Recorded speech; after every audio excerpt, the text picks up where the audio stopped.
enjoyed this week's episode, and please like this video, share with your friends and dockmates, and subscribe to our channel. It really helps us get more viewers like you. Hey y'all, coming at you from the V-berth. Man, it is hot, this day. We are getting out of town. It's too hot here, so we are gonna go where it's hotter. We're gonna go to Walla Walla, Washington, where Devin grew up, family home still there, and as you've seen in the past, her dad has a lovely workshop with metalworking tools and woodworking tools and everything in between. So we're going to take advantage. So we're going there to visit family, but might as well do some boat projects. So first things first, let's talk about what one of the projects is going to be. We're going to try to do two, and we'll bring you guys along for the adventure. So project number one is a woodworking project, and it has to do with this piece that goes right here, from here to here.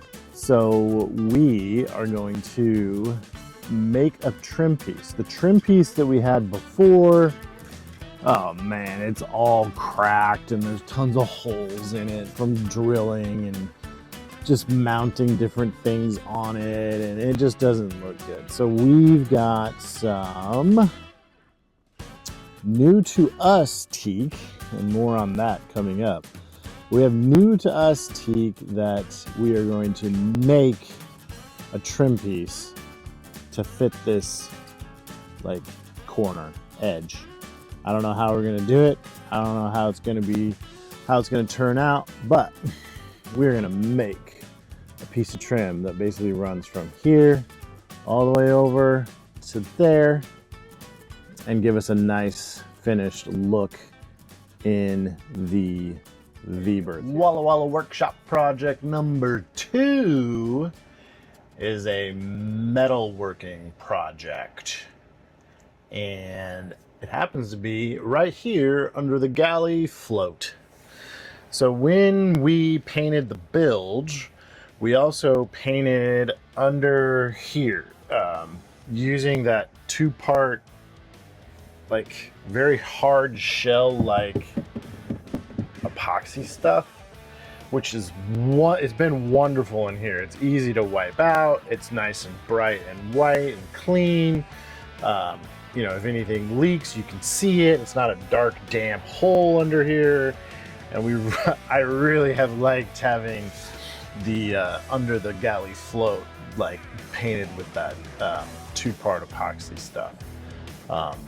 It's worked out really well. But in order to get to the painting, I had to remove some brackets, and they were interesting brackets, but they got removed. And what they were was angle aluminum, maybe like an inch by an inch at a 90-degree angle, and they sat here at the intersection of the bulkhead and then the floor. They were butted up here and then screwed into the bulkhead, and there was, I think, 4 of them. There was one that went here, one that went there. I think there was 2 on this side, one that goes here to skip this, which is an access hole for raw water intake with a foot pump. So I think one went there, one went here, and then one kind of went right here. So there was 4 or 5 right angle brackets that were screwed into the bulkheads and the floor of this cabinet. And I took them all out for 2 main reasons. One, we wanted to paint in here like you see. And then 2, they were aluminum. And the aluminum, have you ever guys seen like aluminum and the galvanic corrosion, how it just gets like white, powdery, kind of sticky sometimes, and it just looks gross and you can never really clean it or polish it? That's the condition that it was in. And so we're going to replace that with brand new 316 stainless steel right angle brackets, because believe it or not, when I ordered this stuff, the 316 stainless steel right angle bracket in the size that we needed was cheaper than like marine grade aluminum. The downside of that is it's a tougher material to work with. It's very hard, much harder than aluminum. Aluminum you can basically cut with like your woodworking tools, but stainless steel, that's tougher, harder. You're gonna need some metalworking tools. So Walla Walla Project 2 is to leverage Dad's shop for the metalworking tools that he has there. So we'll cut some of that up and, you know, kind of drill some pilot holes and countersink those and get that going, so that all we need to do when we get back to the boat is install it. So that'll be fun. We'll see you guys at the Walla Walla workshop.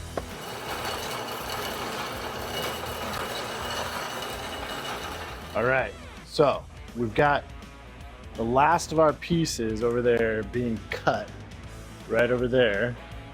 And now I got this 7-inch piece. We needed 2 7-inch pieces and 3 15-inch pieces. So we're gonna try to polish this up a little bit with that wire brush on this massive angle grinder. So safety third, I'm gonna be wearing my face shield that I can barely see out of. Got ear protection and some gloves. So let's see if we can polish this up a little bit, because even though it's gonna be in a cabinet, we still reach under there to like grab like cleaning supplies or soap or dish rags or whatever. So it would be nice if it was a little bit shiny. So let's give that a go.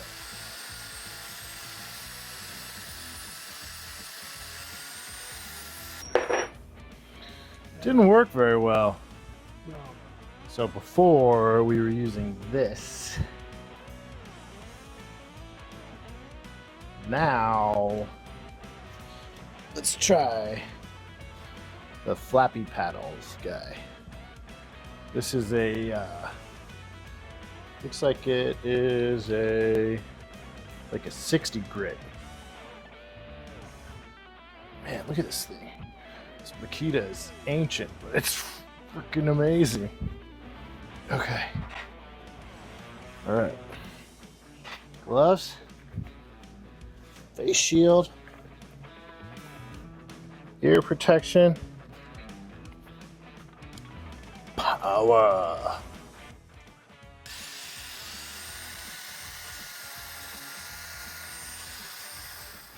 All right. We were just taking off too much material with that big bad Makita. So we're gonna try 80 grit on the orbital sander.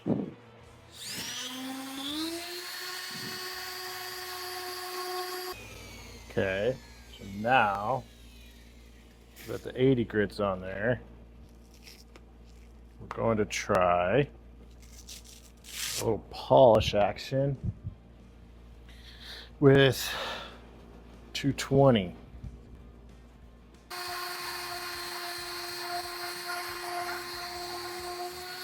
Okay, so that's after polishing, sanding and polishing, and this is before.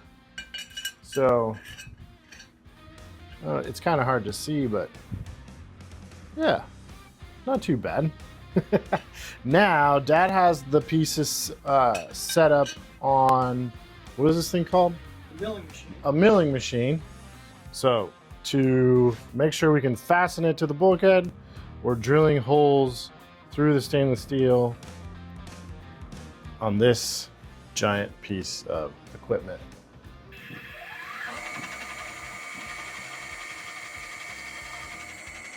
Ooh, that looks pretty. Wow. All right, so the first 3 holes are drilled into the first 7-inch piece, just like that. Now we're gonna give it a test to see if our screw goes in there and sits flush. Yeah, That's pretty darn good. So now we just got to drill those same holes for all the other material there. Sure is nice having the workshop. Thanks, Daph. You're welcome. Well, thanks guys for coming along, and we'll see you next week.